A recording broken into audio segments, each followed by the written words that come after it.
Salamat. Salamat po ulit sa press people na nandito ngayon. At malaking tulong ang talagang ginagawa niyo sa amin. Of course, talagang gusto ko rin pasalamatan ang aking mga co-actors kasi ibang klase kasi talaga, alam mo yung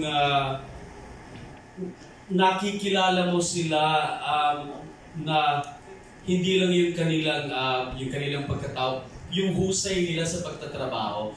Alam mo yung marirealize mo na lahat sila nag-aanalisa kung anong gusto namin gawin sa isang eksena.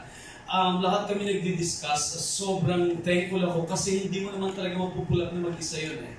So tititigan mo rin sila, kakausapin mo rin sila, kukuha ka rin talaga sa kanila ng energy, kukuha sa kanila ng inspirasyon para magawa niyo yung isang eksena. So maraming salamat sa lahat, sa buong cast. Of course, kay Direk Onat, at saka kay Direk Andoy.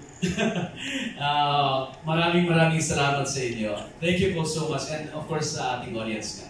Thank you, Mr. John Arcilia.